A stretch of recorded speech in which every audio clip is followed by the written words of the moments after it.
Let's go live to the Education Minister. Jason Clare joins me. So good news on the jobs front. Is this a sign that the soft landing in an economic sense might actually be achievable, Jason Clare? Well, it is good news, mate. You know, low unemployment is critically important. There's nothing more important than a job. We're seeing inflation coming down. There's more work to do on that front, but inflation's coming down. Wages are going up. We're getting real wage growth. That's important too, so that your money buys more. But unemployment remaining low as well. And that's the sort of trifecta we need. Inflation down, wages up and low unemployment. Indeed, and as Ross said, we always welcome that. We cheer that on, and a resilient labour market is what we want to see. But there is that complexity, and I don't guess you'll go there. Jim Chalmers won't, you won't.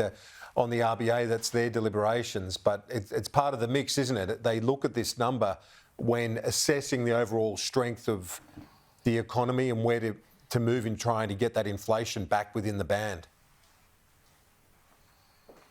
Yeah, predictably, I won't preempt anything that the Reserve Bank would do, but they look at a whole suite of different indicators in which to make the decisions that they make.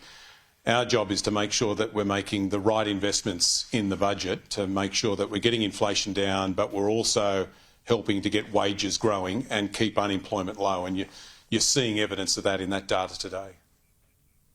You're providing some cost of living support to students. This is going to, from memory, it helps about 70,000 odd nursing and teaching students in higher education, whether it be universities or the other tertiary institutions like TAFEs and so on.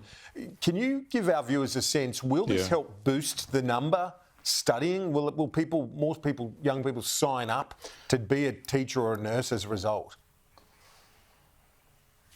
Well, we're hoping that this will encourage more people to want to be a teacher, want to be a nurse, for that matter, want to be a midwife, or want to be a social worker, but also to help more of the people who are doing the course now to complete the course. Lots of evidence that people, when they have to do the prac part of their degree, have to give up their part-time job, and that can mean that sometimes they delay finishing their degree or don't finish it at all.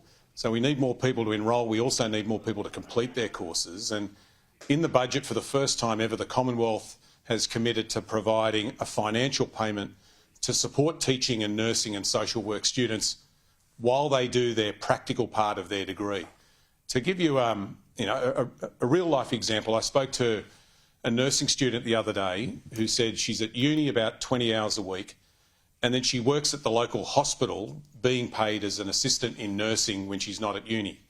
Now, when she does the prac part of her degree, which is about 800 hours over 3 years, she works at the same hospital but has to give up the paid work as an assistant in nursing because you can't do both at the same time. She's working 40 hours a week in an unpaid role doing a prac, and said to me, look, that's the difference between whether I drive the car to pay for the petrol and the parking at the hospital or whether I can pay for food that night.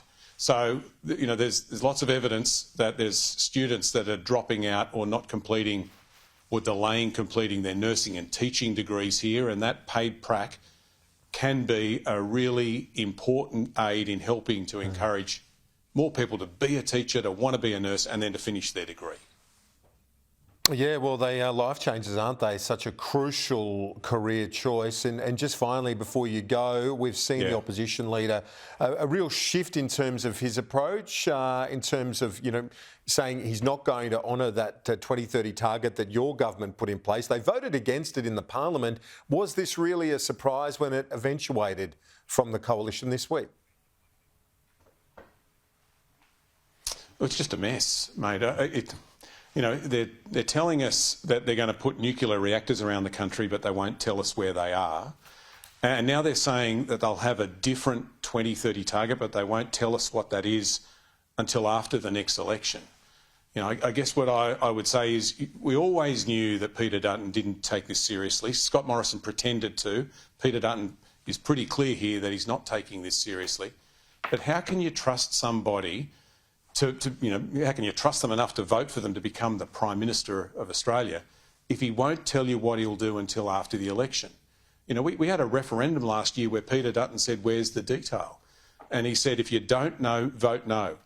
Well, the hypocrisy here is pretty rich. Now he's going to an election saying that he's not going to tell the Australian people what his targets are going to be or what it will mean for jobs until after the election. So, you know, I'd put the question to Peter Dutton and say, if you're serious about this, then do what you said we should do last year. Give us the details, because if the Australian people don't know, then they won't vote for you. Jason Clare, thanks for your time. Appreciate it. Good on you. Thanks, mate.